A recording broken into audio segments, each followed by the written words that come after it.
பதவி தன்னை உயர்த்துகிறது என்கின்ற மனிதர்கள் பதவியை விட்டு இறங்குகின்ற போது தாழ்ந்து போவார்கள். ஆனால் பதவியால் தான் இல்லை, தன்னால் தான் பதவி என்று நினைக்கின்ற மனிதர்களுக்கு பதவியில் இருப்பதும் ஒன்றுதான், இல்லாததும் ஒன்றுதான். காந்தியை பற்றி இந்தியர்கள் எழுதிய நூல்களில் எல்லாம் விட மிகச்சிறந்த நூலை அந்த அமெரிக்கன் தான் எழுதினான். அவன் சொல்லுவான், நான் வீதியிலே நடந்து போகின்ற போது காந்தி என்னை கடந்து போயிருந்தால் நான் அவரை கண்டுகொள்ள தவறி இருப்பேன் என்று சொல்லுவான். எளிய மனிதர்களில் ஒருவராக அவர் என்னை கடந்து போயிருப்பாரே தவிர, மவுண்ட் பேட்டன் என்ற தெருவில் நடந்து வந்தால் உற்று நின்று கவனித்து செல்வது போல அல்லாமல் காந்தி என்னை கடந்து போயிருப்பார், அவர் என்னை ஈர்த்திருக்க மாட்டார். சாதாரண மனிதர்களில் ஒருவராக அவர் காட்சி அளிக்கின்ற காரணத்தினாலே என்று லூயி பீசர் சொல்வார். அதுபோல எடப்பாடியை நாம் கடந்து செல்ல நேரிட்டாலும் சரி, நாம் பார்த்து உரையாட நேரிட்டாலும் சரி, எந்த திகைப்பும் எந்த அச்சுறுத்தலும் அவருடைய தோற்றத்திலோ பேச்சிலோ இருக்காது.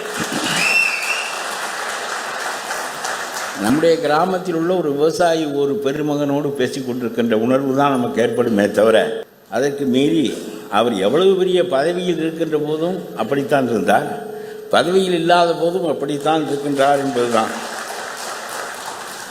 பதவி தன்னை உயர்த்துகிறது என்கின்ற மனிதர்கள் பதவியை விட்டு இறங்குகின்ற போது தாழ்ந்து போவார்கள். ஆனால் பதவியால் தான் இல்லை, தன்னால் தான் பதவி என்று நினைக்கின்ற மனிதர்களுக்கு பதவியில் இருப்பதும் ஒன்றுதான், இல்லாததும் ஒன்றுதான்.